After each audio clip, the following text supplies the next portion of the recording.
Now what do we do? Harry whispered. Isn't it obvious? Said Ron.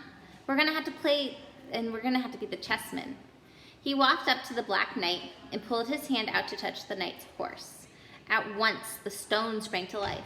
The horses pawed the ground, and the knight turned his helmet head to look down at Ron. Do we have to join you to get across? The Black Knight nodded. Ron turned to the other two. This wants thinking about, he said. I suppose we have to take 3 of the pieces. Harry, Ron, and Hermione stayed quiet, watching Ron think. Finally, he said, now don't be offended or anything, but neither of you are very good at chess. We're not offended, said Harry quickly. Just tell us what to do. Well, Harry, you take place of the bishop, and Hermione, you go there instead of the castle. What about you? I'm going to be a knight, said Ron. The chessmen seemed to have been listening because at these words, a knight, a bishop, and a castle turned their backs on the white pieces and walked off the board, leaving 3 empty squares, which Harry, Ron, and Hermione took. White always plays first in chess, said Ron. Yes, look. A white pawn moved forward 2 squares. Ron started to direct the black pieces. They moved silently wherever he sent them. Harry's knees were trembling. What if they lost? Harry moved diagonally 4 to the right. Their first real shock came when their other knight was taken. The white queen smashed him to the floor and dragged him off the board, where he laid still, face down. Here's a picture of them playing chess. We had to let it happen, said Ron. Leaves you free to take the bishop. Hermione, go on. Every time one of their men was lost, the white pieces showed no mercy. Soon there was a huddle of limp black soldiers slumped against the wall. Twice, Ron had just noticed in time that Harry and Hermione were in danger. He himself darted across the board, taking almost as many white pieces as they had lost black ones.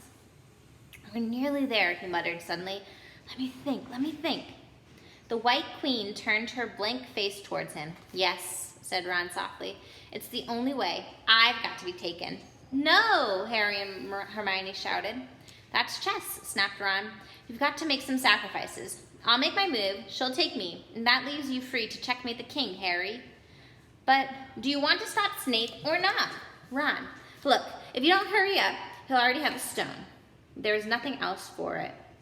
Ready? Ron called. All right, here I go. Now don't hang around once you've won.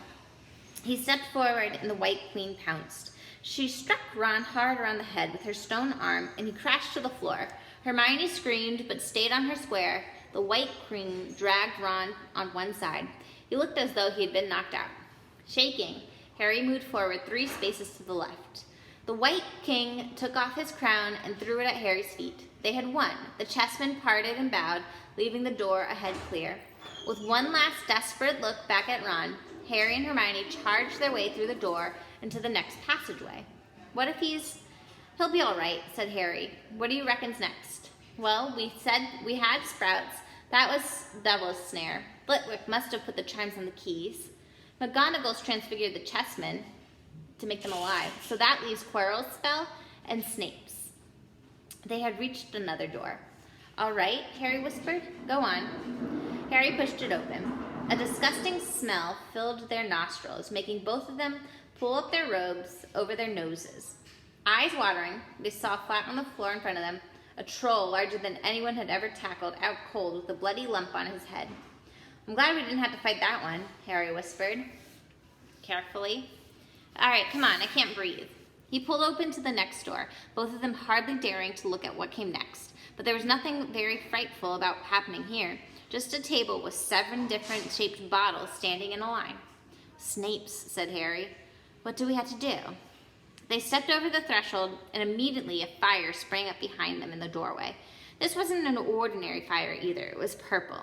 They were trapped. Look, Hermione seized a roll of paper lying next to them in bottles. Harry looked over her shoulders and read it. Danger lies before you, while safety lies behind. 2 of us will help you, whichever you would find. One amongst us 7 will let you move ahead. Another will transport the drinker back instead. 2 among our number hold only nettle wine. 3 of us are killers, waiting in the line. Choose unless you wish to stay here forevermore. To help you in your choice, we give you these clues 4. First, however slyly the poison tries to hide, you will always find some nettle wines on its left side. Second, different are those who stand at either end, but if you would move onwards, neither is your friend. Third, as you can clearly see, all are different size. Neither dwarf nor giant holds death in their insides. Fourth, the second left and the second on the right are twins once you taste them, though different at first sight. Hermione let out a great sigh, and Harry, amazed, saw that she was smiling, the very last thing he felt like doing. Brilliant, said Hermione. This isn't magic, it's logic. A lot of great wizards haven't got an ounce of logic, and they'd be stuck here forever. But won't we? Of course not, said Hermione. Everything we need is on this paper. 7 bottles, 3 are poison, 2 are wine. 1 will get us through the black fire, and 1 will get us through the purple. But how do we know which one to drink? Give me a minute. Hermione read the paper several times. Then she walked up and down, pointing at the bottles, muttering to herself and pointing at them. At last she clapped her hands. Got it. The smallest bottle will get us through the black fire, towards the stone. Harry looked at the tiny bottle. There's only enough for one of us, he said. That's hardly 1 swallow. They looked at each other. Which one will get you back through the purple fire? Hermione pointed at the rounded bottle at the left, with the right at the end. You drink that, said Harry. No, listen. Go back and get Ron. Grab the brooms from the flying key room. They'll get you out of the trapdoor and past Fluffy. Go straight to the Owlry and send Hedwig to Dumbledore. We need him. I might be able to hold on to Snape for a while, but I'm no match for him, really. But Harry, what if you know who's with him? Well, I got lucky once, said Harry, pointing at a scar. Maybe I'll get lucky again. Hermione's lip trembled, and she suddenly dashed at Harry and threw her arms around him. Hermione! Harry, you're a great wizard, you know. I'm not as good as you, said Harry. Me, said Hermione. Books and cleverness. There are more important things. Friendship and bravery.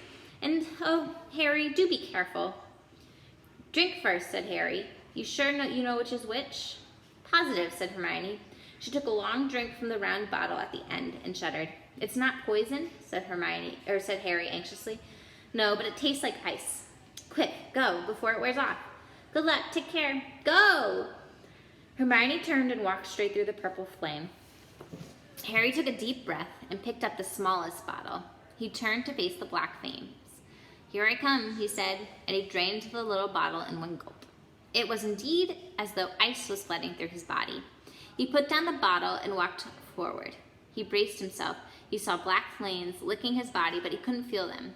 For a moment, he could see nothing but dark fire. And then he was on the other side, the last chamber.